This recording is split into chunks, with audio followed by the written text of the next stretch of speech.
Dear student, myself from Vidyasagar coaching classes, Vardha. So, from today we are going to start about the new topic that is life processes. तो आज से हम science 2 का second topic which is life processes वो हम start करेंगे. Okay, सो सबसे पहले इस टॉपिक में हमें क्या पढ़ना है. So first we are going to discuss what is life process. Life process यानी क्या. जो भी ऐसी चीज़, जो भी ऐसा प्रोसेस जो हमें लाइफ कंसिडर कराता है, हम सजीव है, हम बायोटिक है, ये कंसिडर करवाता है, that is called a life process. For example, अगर कोई भी लिविंग है, कोई भी ऑर्गेनिज्म अगर लिविंग है, तो हमारे माइंड में सबसे पहले ये चीज़ आएगी कि वो रेस्पिरेशन करता है. ओके, उसे न्यूट्रिशन की ज़रूरत होती है. हम अगर किसी चीज़ को कहते हैं कि वो ज़िंदा है, तो उसमें मेन प्रोसेसेस कौन सी रहेगी, तो रेस्पिरेशन है, न्यूट्रिशन है, ओके, देन मूवमेंट है, एक्सक्रीशन है, इसके बाद में रिप्रोडक्शन है. So these are the different processes which describe the thing as a living. All the processes which together keep the living organism alive and perform the job of maintaining the body are called life processes. यानी सारी processes जो किसी को भी life रखती है और जो हमारे बॉडी का मेंटेनिंग का काम करती है, मेंटेनेंस का काम करती है, that is called life processes. कौन सी ऐसी प्रोसेस है, तो digestion, respiration, then metabolism, excretion, reproduction, movement. So these are all the processes which makes the person alive. Now next we are going to discuss about the nutrition. No doubt आपने ये चीज़ें 9th में पढ़ी होगी, ठीक है.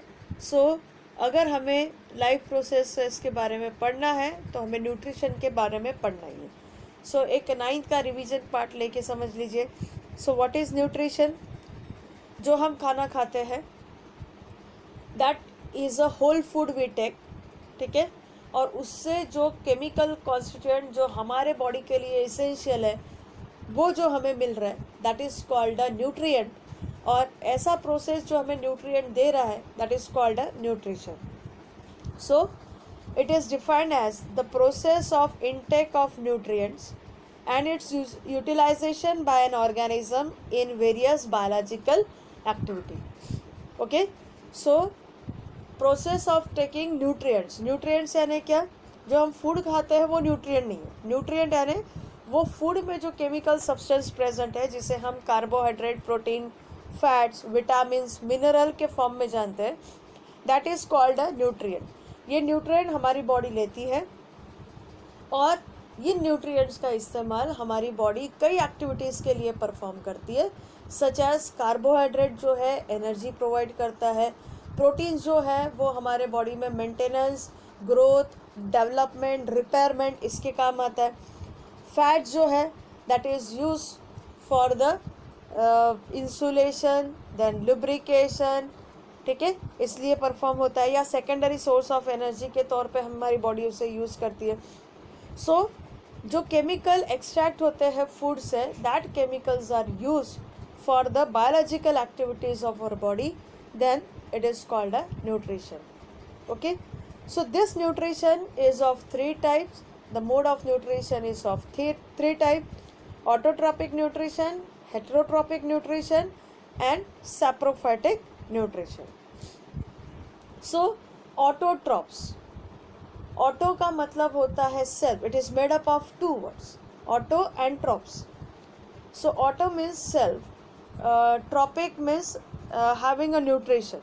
सो जो अपना न्यूट्रिशन खुद बनाते हैं, they are called autotrophs. Okay, second is heterotrophs, third is saprophytic type of the nutrition. To discuss about the autotrophic nutrition. ऐसा न्यूट्रिशन जिसमें प्लांट खुद होके फूड बनाता है, that type of nutrition is called autotrophic nutrition. अब ये process में क्या हो रहा है, प्लांट खुद का फूड मटेरियल बना रहा है, and that process is called a photosynthesis.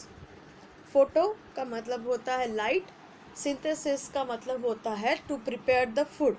So the process of preparing the food with the aid of using a light energy, that is called a photosynthesis. Okay, तो autotrophic nutrition में plant क्या करते हैं, अपना खुद का food material बनाते हैं। अब कैसे बनाते हैं, तो हमने ये तो देख लिया कि वो फोटोसिंथेसिस प्रोसेस से बनाते हैं, लेकिन किस प्रकार से बना रहे हैं। So what is happening, sunlight से लाइट एनर्जी को एंट्रैप किया जाता है। कौन एंट्रैप करता है, तो क्लोरोफिल नाम का जो प्लांट में पिगमेंट होता है, उसका काम होता है कि ये सनलाइट को कैप्चर करे। ठीक है, फ्रॉम रूट वाटर मिल रहा है, ठीक है, फ्रॉम एयर कार्बन डाइऑक्साइड आ रहा है।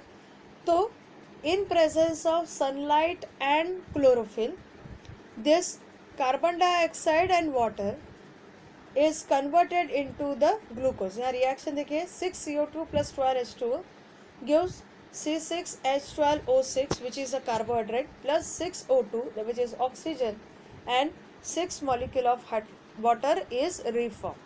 Okay, so this is a process of photosynthesis। यानी इसमें क्या हो रहा है कि कार्बन डाइऑक्साइड और वाटर यूज करके प्लांट क्या बना रहा है, कार्बोहाइड्रेट बना रहा है।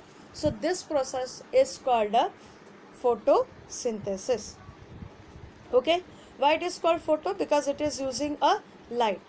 अब लाइट एनर्जी का यहाँ पे क्या रोल है, फॉर एग्जाम्पल जैसे हमारे घर में मम्मी जब खाना बनाती है, तो खाना बनाने के लिए उन्हें किसी न किसी प्रकार की एनर्जी की ज़रूरत होती है। चाहे वो गैस ऑन करके उसमें बनाए, तो वहाँ पे gas is use as a energy source. Microwave में बनाएंगे तो microwave waves are use as a energy source. Oven में बनाएंगे, जो हॉट ओवन होता है उसमें बनाएंगे तो electricity is use as a electric source. Induction cooker पे इंडक्शन पे बनाएंगे तो this heat energy electric energy is use as a energy source. Solar cooker में बनाएंगे तो sun energy use as a electricity energy source. ठीक है, तो उसी प्रकार से यहाँ पे जो सन एनर्जी है, that is use as a energy source to break the water molecule. Okay, और ये वाटर मॉलिक्यूल ब्रेक होगा, हाइड्रोजन जो है कार्बन डाइऑक्साइड में इनकॉर्पोरेट होगा, उसका कन्वर्शन कार्बोहाइड्रेट में होगा, और वाटर मॉलिक्यूल ब्रेक होने के कारण जो ऑक्सीजन अलग हुआ है वो एटमॉस्फेयर में रिलीज किया जाएगा। तो first definition of the photosynthesis is when the plant uses carbon dioxide and water in presence of sunlight, it is converted into the sunlight and chlorophyll, it is converted into the carbohydrate. So this process is called a photosynthesis। इसका एक दूसरा भी definition है, photosynthesis में carbon dioxide और water use किया जाता है। ठीक है, और ये क्या है, इनऑर्गेनिक मटेरियल है। ठीक है, सो the process in which inorganic chemical substance is converted into the organic chemical substance, that is a carbohydrate, then that is called a photosynthesis। So a kind of nutrition in which an organism prepares its own food by use of raw material like carbon dioxide and water in presence of chlorophyll and sunlight।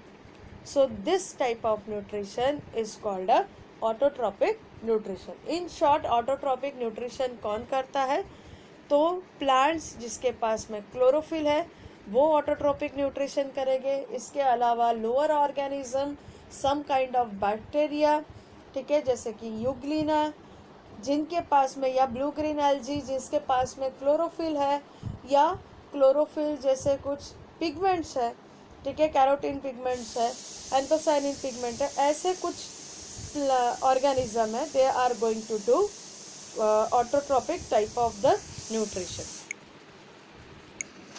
So student, अभी जो हमने part discuss किया that is of photosynthesis, तो क्या हमने देखा, यहाँ पे सबसे पहले क्या होगा, absorption of light energy by chlorophyll. तो क्लोरोफिल कहाँ है, लीफ के अंदर में। लाइट एनर्जी कौन एब्जॉर्ब करेगा, क्लोरोफिल एब्जॉर्ब करेगा। ठीक है. Then this light energy will be use in the splitting of water molecule. तो वाटर मॉलिक्यूल कहाँ से लिया? रूट से लिया. कहाँ तक पहुँचाया गया? लीव्स तक. ठीक है. उसके बाद में क्या होगा? ये वाटर मॉलिक्यूल का क्या होगा? स्प्लिटिंग होगा. स्प्लिटिंग यानी ये H2O है, इसका कन्वर्शन हो जाएगा HIN प्लस O2 मॉलिक्यूल अलग. O2 करने के लिए हमें यहाँ पे ट्वाइस लगेगा, तो यहाँ पे 4 HIN बनेंगे. ठीक है. तो इस तरीके से twice H2O will converted into in presence of sunlight. It is going to convert into 4 HIN plus oxygen. Oxygen atmosphere में रिलीज हो जाएगा. ओके. और ये HIN जो है वो कार्बन डाइऑक्साइड के साथ मिलके क्या बनाएगा? कार्बोहाइड्रेट. ओके. तो पहला प्रोसेस है absorption of light energy by chlorophyll. Second है the conversion of light energy to chemical energy and splitting up of water molecule into hydrogen and oxygen ion. Next है reduction of carbon dioxide to carbohydrate. So this is the process of photosynthesis, which is the basis of autotrophic type of the nutrition. Now what is heterotrophic type of nutrition? When some organism depends on the another organism for its food. तो जो हम animals हैं, हम अपना food material नहीं बना सकते मतलब अगर हम सनलाइट में जाके खड़े हो जाए तो हमारी बॉडी अपने आप फूड मटेरियल सिंथेसाइज करके न्यूट्रिशन, एनर्जी, प्रोटीन प्रोवाइड करेगा, ऐसा नहीं होता है. हमें हमारे बॉडी को वर्किंग कंडीशन में रखने के लिए हमें खाना खाना होता है. ठीक है. वो जो हम खाना खाते हैं वो हमें कहाँ से मिलता है? वो मिलता है हमें प्लांट से या एनिमल से. So as we are not going to prepare our food, we have to take the nutrition from either plants और एनिमल. तो हमारा टाइप का न्यूट्रिशन क्या कहलाता है? Heterotrophic nutrition. So when organism depend on the another organism, तो another organism कौन हो गया? तो आइदर प्लांट या आइदर एनिमल. तो जब हम किसी प्लांट पे या एनिमल पे डिपेंड करते हैं for our food, then that we are called heterotrophs, and such type of nutrition is called a heterotrophic nutrition. अब ये जो हमने कहा इसको होलोजोइक टाइप ऑफ न्यूट्रिशन भी कहा जाता है. तो बेसिक क्लास इज हेट्रोट्रॉपिक और उसमें ये होलोजोइक भी आता है. ठीक है. Because this heterotrophic type of nutrition is of 3 type: holozoic, saprophytic and parasitic. Okay. तो किसी और ऑर्गेनिज्म से फूड लेना, ठीक है, that is called a heterotroph. और उस फूड को अपने बॉडी के अंदर में डाइजेस्ट करना, that is called a holozoic type of the nutrition. saprophytic type of nutrition. So saprophytic type of nutrition is a nutrition in which it is a kind of heterotrophic nutrition only. saprophytic type of nutrition ये heterotrophic nutrition में ही आता है. लेकिन फ़र्क क्या है holozoic और saprophytic में? होलोजोइक में ऑर्गेनिज्म अपने बॉडी के अंदर में डाइजेस्ट करता है फूड, और सैप्रोफाइटिक में वो बॉडी के बाहर डाइजेस्ट करता है. So in saprophytic type of nutrition the organism feed on dead and decaying matter. ठीक है. वो अपने एंजाइम को बॉडी से बाहर निकालता है, वहाँ पे फूड डाइजेस्ट होता है और फिर उसके न्यूट्रिशन को वो लेता है. इसीलिए ये ऑर्गेनिज्म जो है वो डेड और डिकेइंग मैटर के ऊपर में ही डेवलप होता है. So in this case as the organism is dependent on the dead and decaying matter, so this type of nutrition is called a saprophytic nutrition. इसके अलावा एक और टाइप का न्यूट्रिशन है which is called a parasitic type of nutrition. Okay, parasitic nutrition. Now what do you mean by parasitic nutrition? Parasitic nutrition का मतलब होता है जब एक ऑर्गेनिज्म दूसरे ऑर्गेनिज्म पे डिपेंडेंट है, but it depends on the organism which is not dead and life. वो उसका न्यूट्रिशन छीन लेता है. ओके. जैसे अमर वेल का जो वेल है, क्लाइंबर है, वो क्या करता है? दूसरे प्लांट से न्यूट्रिशन ले लेता है. मॉस्किटो वो ह्यूमन को बाइट करेगा और ब्लड लेगा because it takes the nutrition from the human blood. Parasitic worm, they take the nutrition from the human body. So इस वजह से इस टाइप का जो न्यूट्रिशन लिया जाता है that is called a parasitic nutrition. इसमें वो रेडीमेड फॉर्म का न्यूट्रिशन लेता है, कोई डाइजेशन नहीं करता है, रेडीमेड न्यूट्रिशन लेता है. That's why this is called a parasitic. और पैरासाइटिक न्यूट्रिशन में डेड डिकेइंग ऑर्गेनिज्म नहीं रहेगा. जो ऑर्गेनिज्म जिससे न्यूट्रिशन लिया जाएगा वो लाइव रहेगा. So this is the parasitic type of the nutrition. तो इस तरीके से हमने दो ब्रॉड क्लास देखे, ऑटोट्रॉपिक, हेट्रोट्रॉपिक. हेट्रोट्रॉपिक में 3 आते हैं, होलोजोइक, पैरासाइटिक, सैप्रोफाइटिक. हेट्रोट्रॉपिक का मतलब जो दूसरे ऑर्गेनिज्म पे डिपेंड करता है फॉर फूड, आइदर प्लांट और एनिमल. उसमें होलोजोइक का मतलब जो अपने बॉडी के अंदर में फूड को डाइजेस्ट करता है, जैसे हम या ह्यूमन बीइंग या अदर एनिमल्स आते हैं. सैप्रोफाइटिक मतलब जो बॉडी के बाहर डाइजेशन करता है और फिर न्यूट्रिएंट्स को लेता है, इसीलिए वो डेड एंड डिकेइंग ऑर्गेनिज्म पे डिपेंड होता है. और थर्ड पैरासाइटिक, ये किसी प्रकार का डाइजेशन नहीं करता और ये रेडीमेड फूड को डायरेक्टली यूज़ करता है. ठीक है. So in this way we have seen about the mode of nutrition. So हम बुक के भी कुछ पैरामीटर डिस्कस कर लेते हैं. तो आज हमने कौन सा टॉपिक स्टार्ट किया? Topic 2 which is called life process in living organism. तो अभी हमें इसमें क्या क्या पढ़ना है? Living organism and life process, then living organism and energy production, some nutrient and energy efficiency, cell division in a life process. जब आप ये टॉपिक पढ़ लोगे तो क्या क्या आपके ध्यान में आएगा? How are the food stuff and their nutrient content useful for the body? What is the importance of balanced diet in the body? Which different functions are performed by muscle in the body? What is the importance of digestive juices in digestive system? Which system is in action for removal of waste material produced in our body? What is the role of circulatory system in energy production? How are the various processes occurring in human body control in how many ways? Okay? I think 9th standard में हमने इसमें से कुछ points पढ़े हुए, I think सभी पढ़े हुए. 9th स्टैंडर्ड में हमने देखा कि डाइजेशन किस तरीके से होता है, रेस्पिरेशन किस तरीके से होता है, सर्कुलेशन किस तरीके से होता है, एक्सक्रीशन किस तरीके से होता है. ठीक है. First question, how are the food stuff and their nutrient content useful for the body? So food stuff gives the nutrients is in the form of carbohydrate, protein, fats, vitamins and minerals. So these carbohydrates are used as a energy producing nutrient. Protein is used for the growth and development of the body and maintenance and repairment of the body. इसके बाद में जो fats है वो insulation और lubrication के लिए इस्तेमाल होता है या फिर सेकेंडरी सोर्स ऑफ एनर्जी करके इस्तेमाल होता है. मिनरल्स जो है जैसे iron is use for the haemoglobin production. Sodium potassium जो है वो हमारे बॉडी में इसेंशियल है ताकि ये इम्पल्स कंडक्शन में मदद करता है. Calcium is responsible for the bones and teeth and even body में जितनी भी कॉन्ट्रैक्शन रिलैक्सेशन हो रहा है that is due to the calcium. So hence in this way all this component जैसे carbohydrate, protein, fats, vitamins, mineral are essential for our body. Then what is the importance of balanced diet for our body? Every nutrient in our body is performing different function.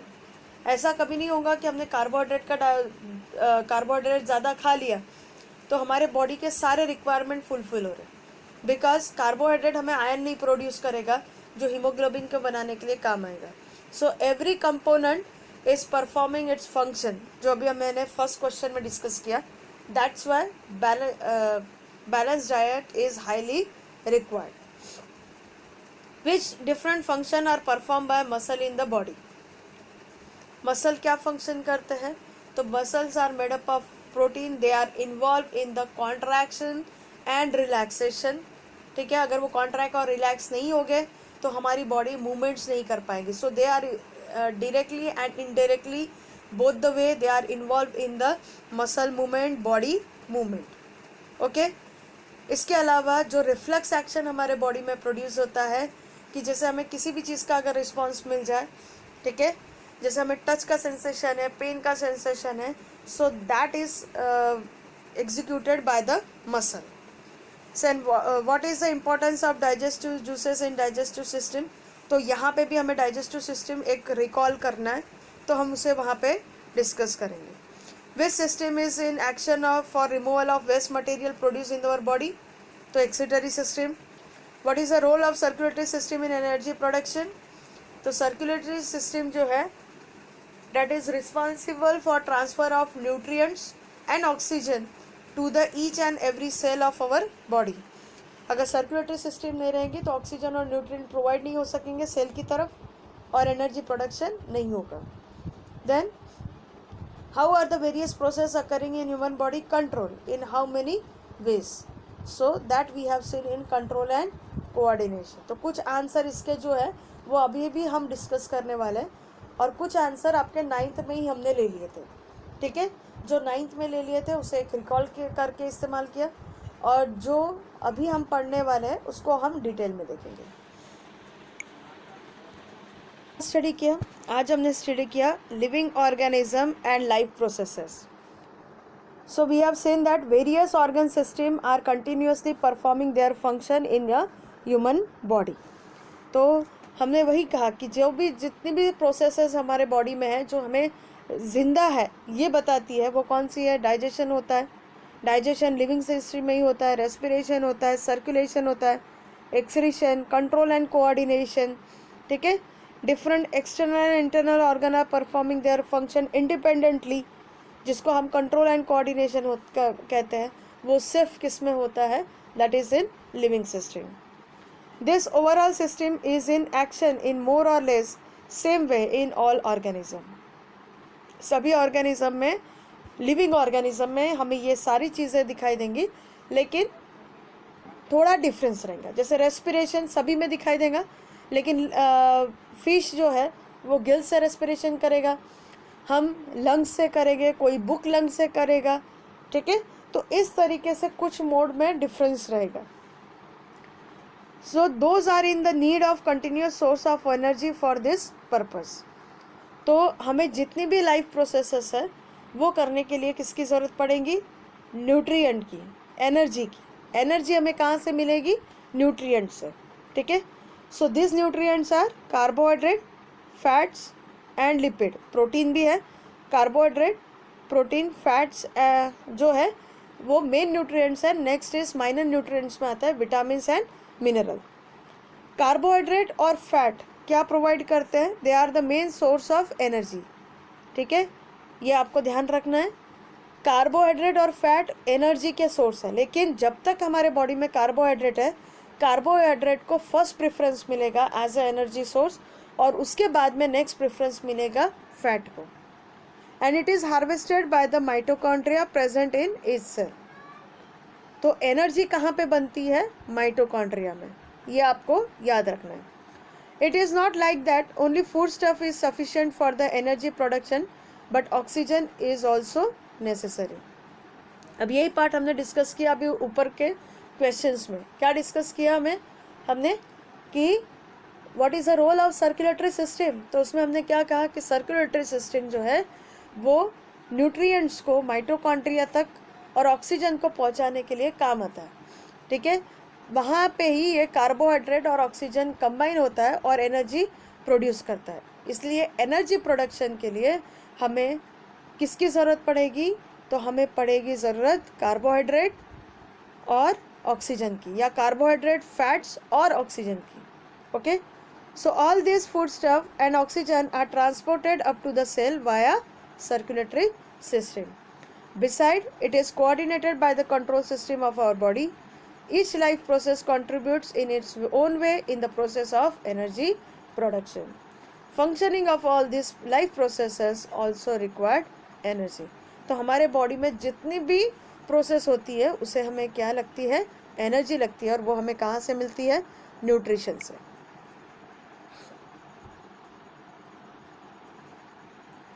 Next is human and other animals consume the fruits and vegetables.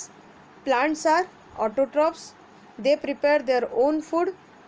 They utilize some of the food for themselves, whereas remaining is stored in various parts of the plant like food, leaves, stem, root, etc. अभी हमने discuss किया mode of nutrition, उसमें यही चीज़ हमने discuss की कि plant जो है they are performing autotrophic food of mode of nutrition. तो प्लांट अपना फूड खुद बना रहे हैं और excess of food they are storing in the fruits, leaves and stems. ठीक है, और उसे हम कंज्यूम कर रहे हैं. So we consume this food material from the plants or animals. So all this plant material obtain different nutrients like carbohydrate, fat, protein, vitamins and mineral. So which food material do we consume to obtain this nutrition? तो हम बहुत सारे food consume करते हैं, vegetables consume करते हैं, fruits consume करते हैं, cereals, pulses. So we are getting all this nutrients from the food stuff. So we obtain carbohydrate from the milk, fruit, jaggery, sugarcane, vegetable, potato, sweet meat and cereals like wheat, maize, ragi, jowar, millet, rice. इससे हमें क्या मिलता है? Carbohydrate. We get 4 kilocalorie energy per gram of carbohydrate. This is a important question जो आपके MCQs या filling the blanks में आ सकता है. ठीक है, तो how much of energy we get from the carbohydrate? So 4 kilo calorie पर ग्राम. एक ग्राम अगर हमने कार्बोहाइड्रेट खाया तो 4 किलो कैलोरी एनर्जी हमें मिलती है. एनर्जी हम यहाँ पे कैलोरीज में मेंशन करते हैं. ठीक है, और कैलोरीज को अगर 100,000 से डिवाइड कर दे तो it will be kilo calories. So from 1 gram of carbohydrate we get 4 kilo calorie of the energy. Many players are seen consuming some food stuff during the break of the game. Okay, हम देखते हैं कि cricket के बीच में वो drink break होता है जिसमें ग्लूकोज सॉल्यूशन दिया जाता है.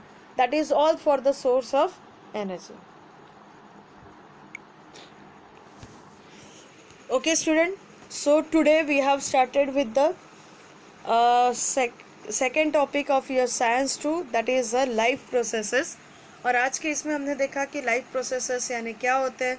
कुछ पार्ट हमने पुराना रिवाइज किया. आज हमने मोड्स ऑफ न्यूट्रिशन पे फोकस किया. 3 मोड्स ऑफ न्यूट्रिशन हमने देखे, that is autotrophic, heterotrophic, holozoic, saprophytic and parasitic. Okay, फिर हमने एनर्जी सोर्सेस के बारे में देखा. So today we have discussed about this much. Okay, so in continuation with that we will see the rest in our next lecture. So till then, be remain safe at the home, take care of yourself and happy learning.